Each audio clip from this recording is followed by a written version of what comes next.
ادھر ایران اور جو ہے نا امریکہ پتہ نہیں کب راضی ہوتے ہیں، کب لڑ پڑتے ہیں، سمجھ ہی نہیں آتی، روز ان کا نیا بکھیڑا ہوتا ہے۔ اتنا اسکول پڑھتے ہوئے ہم وہ جو ہے نا وہ سیاہی کا ٹھکا دوسرا لگا لے تو اتنی لڑائی نہیں ہوتی تھی جتنی ان کی لڑائیاں ہو رہی ہیں۔ بار بار جو ہے نا استاد جی یہ کر گیا ہے۔ تو اس طرح کا معاملہ جو ہے نا ایران اور امریکہ نے شروع کیا ہوا ہے۔ ادھر اسرائیل جو ہے اس کے توسیع پسندانہ عزائم جو ہیں وہ رک کے نہیں دے رہے۔ شمالی کوریا، جنوبی کوریا آپ ایک دوسرے کی طرف جو ہے نا پھن پھیلائے کھڑے ہوئے ہیں۔ کہنے کا مطلب یہ پوری دنیا کسی تباہی کے بالکل کنارے پہنچی ہوئی محسوس ہو رہی ہے۔ یہ سزا کس بات کی ہے؟ آج کے انسان کو اللہ نے جتنی نعمتیں دی ہیں، تاریخ انسانی میں اتنی نعمتیں کبھی نہیں ملی۔ وہ نعمتیں جو انبیاء، خاص طور پہ سلیمان علیہ السلام اور داؤد علیہ السلام جیسے نبیوں کو اللہ نے عطا کی، آج عام انسان کے بس میں ہیں۔ سلیمان علیہ السلام کا جہاز تھا نا، ہوائی جہاز جو اڑتا تھا، آج عام آدمی جہاز کا ٹکٹ لے کے حج کرنے جاتے ہیں، عمرہ کرنے جاتا ہے۔ آج ہمارے گھر میں ایک غریب ترین آدمی جسے کہتے ہیں سب سے غریب آدمی، اس کے گھر میں بھی جو نعمتیں ہیں شداد کی جنت میں نہیں تھی۔ پنکھا تھا، ریفریجریٹر تھا، بلب تھا، چھوٹی چھوٹی باتیں بتا رہا ہوں۔ تو اس سے آپ سوچیں کہ اللہ کی نعمتوں کی کتنی بھرمار ہے آج کے انسان پر۔ اور آج کا انسان جتنا اللہ سے دور ہے کبھی تاریخ میں اتنا دور نہیں رہا ہے، اور جو برائیوں کا جمگٹھا آج ہے کبھی نہیں رہا۔ یہ ناشکری ہے یا نہیں؟ یہ ناقدری ہے یا نہیں؟ تو اب اگر کروڑوں انسان مارے جائیں جنگوں کے نتیجے میں، لاکھوں بے گھر یا کروڑوں بے گھر ہو جائیں، اس ساری دنیا کی بساط اللہ تعالیٰ لپیٹ دے اور سب کو رگڑا چڑھا دے، تو برحق ہے یا نہیں؟ یہ لوگوں کے اپنے ہاتھوں کا کیے کا نتیجہ ہے یا نہیں؟ یہ وہ بات ہے جو اللہ تعالیٰ نے دوسری جگہ بالکل انہی الفاظ میں بیان فرمائی ہے۔ ظہر الفساد فی البر والبحر بما کسبت ایدی الناس۔ یہ جو خشکی اور تری میں فساد پھیلا ہے، لوگوں کے اپنے ہاتھوں کی کمائیوں کی وجہ سے پھیلا ہے۔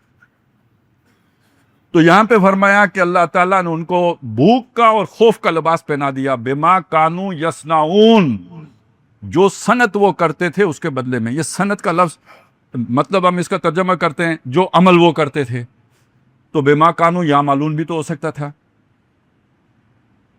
یفعلون بھی ہو سکتا تھا۔ تو یہ ہیں ایک ہی معنی دیتے ہیں تینوں الفاظ، یفعلون، یعملون، یصنعون، لیکن تھوڑا سا باریک سا فرق بھی ہے۔